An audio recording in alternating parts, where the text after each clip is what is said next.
Hey YouTube, what is going on? It's your boy Chris or swaggxblyt, and this is gonna be a different video, man. I haven't made a tip video in such a long time, probably in the last 4 or 5 months, because I've been really focusing on live coming and stuff like that. And a lot of you guys learn like a lot of tips and tricks from me just watching me. Basically, that's why a lot of you guys watch me. But in this video, I really want to give you my secrets to actually learn like how I play the game, how I get so many nuclears, how I have over 100+ nuclears, man.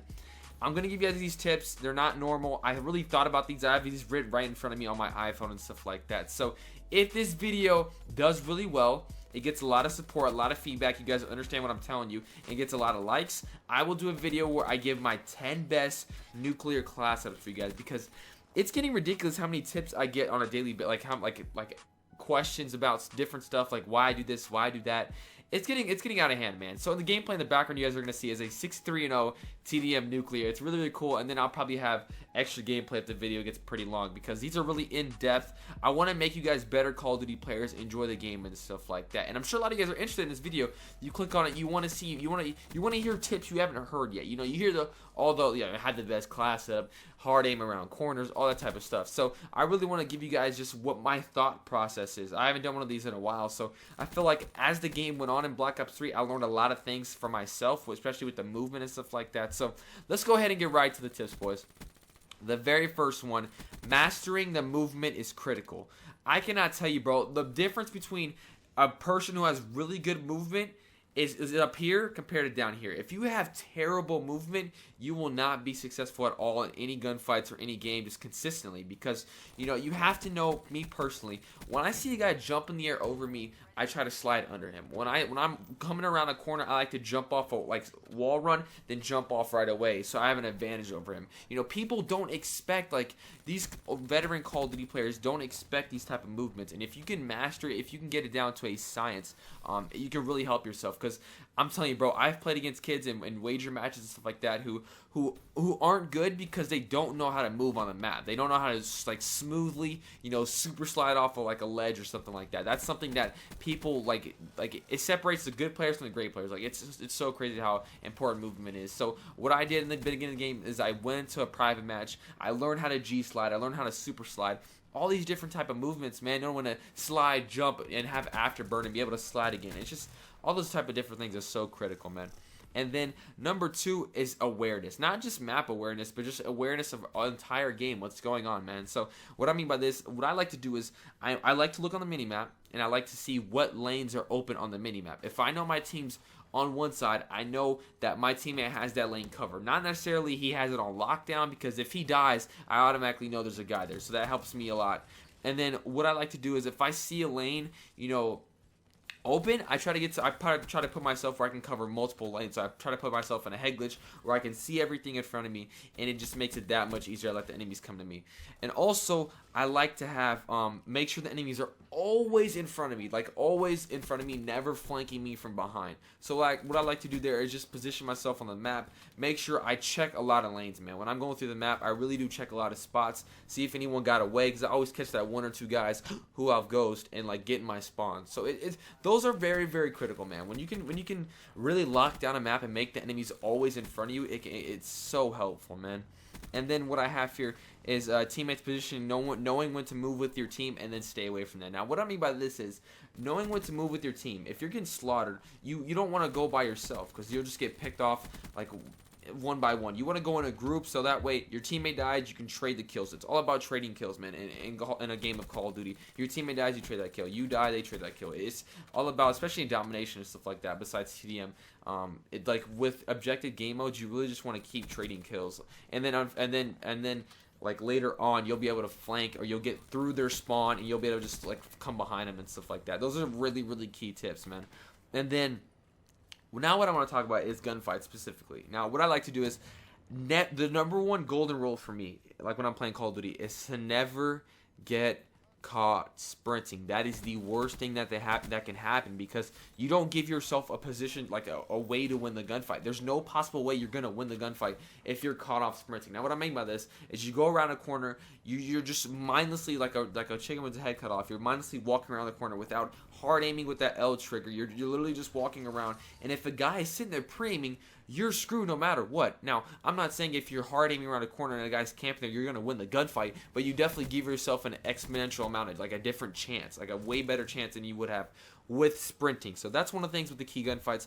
I know I say it like those are like common tips, but those are really, you cannot get caught sprinting. That is the #1 golden rule for myself when I'm playing and stuff like that, guys. I want you guys to make that a thing. Not like, if you know where they're at, if you have a hater up, obviously you don't have to pay them around every corner, but when you don't know where they're at, that's a lot of things, especially like a lot of common spots you want to check and stuff like that. Around corner, never give force. Okay, guys, a mistake I've learned as I'm playing the game throughout Black Ops 3, this is one mistake I've learned. Whenever I'm on a fat streak, when I get past that relentless metal, when I get past that ruthless, every time I choke a brutal metal or a nuclear, it's because I slowed down. Now, a lot of people, because the game is so fast paced, it's so fast paced. If you slow down, you let the enemies get comfortable. You let them figure out the moves. They get a little groovy with it and stuff like that, and they start floating around the maps, and they can catch you off guard all the time. Especially if they have like a KN-44 high caliber, there's literally no way you're gonna win those gunfights. So what I like to do is I never slow down anymore. When I'm always on a streak, I'm constantly just keep going in. And if I die to a camper, I die to a camper. But you cannot slow down in this game. These past couple Call of Duties have been so critical, so fast, that you can't slow down. Like in past Call of Duties like MW2, MW3, that was the key, to slow down, take your time, methodical. But now with the movement system, those guys that know, like, they can get to you so quick, you got to keep being in their face. You have to make them on their toes and constantly thinking, gosh, the guy's gonna come around this corner, he's gonna kill me, or is this guy in our spawn? And that's another tip I want to say. Keep the enemies guessing. If you kill 2 or 3 guys in the same spot you were at, time to move. It's time to get out there. Time to dip. Do not stay in that same spot, because those 3 guys are going to be like, we got to get this guy, man. Let's go get him. Let's go get him. And they're going to have overpowered guns, probably pull out a gay class, a stun nade type stuff. And you just got to keep guessing. Keep moving around. You kill 2 or 3 guys, move to a different spot. 2 or 3 guys, move to a different spot. Those are just rinse and repeat, guys. I'm telling you, man. And then the last rule I want to talk about, man, is I see a lot of people who do this. And sometimes an enemy will do this and kill me, but they don't deserve to kill me. So what I'm saying here is don't challenge stupid gunfights. If you don't know you can win the gunfight 100%, I mean 100%, you have confidence you can win the gunfight, challenge it. If you don't, dip out. Just dip out, bro. I'm telling you, I wrote that down. Dip out, man. Because a lot of the times, little Timothys, they will challenge idiotic gunfights. That's how I die sometimes, because I'm thinking like, okay, they're not going to challenge us. If I make a guy one shot around a corner, I expect him to run away. I don't expect him to sit there and wait for me to come around the corner and challenge me. So that's why sometimes it can catch you off guard, but most of the time, about 80% of the time, do not challenge stupid gunfights. If a guy's on a head glitch, if a guy's rushing you, and you don't have the advantage and you're backpedaling, just turn around and try to dip out. Try to get to a better spot. Try to just back up all the way on the map. Mainly on a head glitch, like on a car or something like that. Those are just simple tips that when I'm going through a game, I constantly think about, man. Because you want to, we all want to have fun in Call of Duty. Personally, I don't really care about stats at all. I go in a public match. I try to get a lobby, as you guys can say. For me as a YouTuber, I try to find a lobby that just started. So when it just started, I don't care who's on the other team. I'm going to play to have fun. If I rage, it happens. It's real life. I'm a human being. I'm not going to stay in there and be miserable. I bought this, I spent $60 on this game. I'm not going to sit in a match where I'm miserable. It just happens. So those tips, let me know what you guys think. I want to see a lot of feedback in the comment section, boys. I want to see a lot of you guys give your opinions on these tips, and then also give like one other tip you could give, like you think of that I didn't address in this video, because those things are so critical in Black Ops 3, especially with the movement system. They changed a lot. If you want to be successful, you got to understand, man. The game is so fast-paced, so you got to pick up the pace, man. You can't sit back. A lot of the times when I'm playing with an AR, with all this knowledge, I cannot sit back, but I can play it so once I get my streak, I go like absolutely in.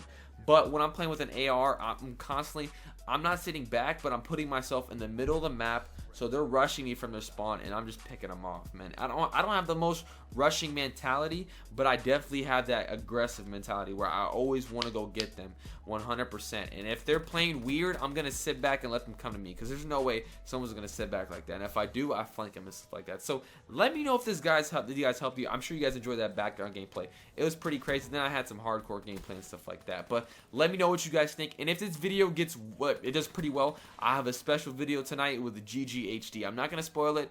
GGHD, I don't know who that is. You know, it could be someone else. Could be Goobity Gobbly. You never know. So tonight's video is gonna be crazy. Drop a like on this. Let me know if this actually did help you. This will be my last ever tip video. I'm always gonna have this linked. But if this video goes in, I'll actually do a 10 best class setups for nuclears. Drop a like. Hope you guys enjoy it, and I'll see you guys later.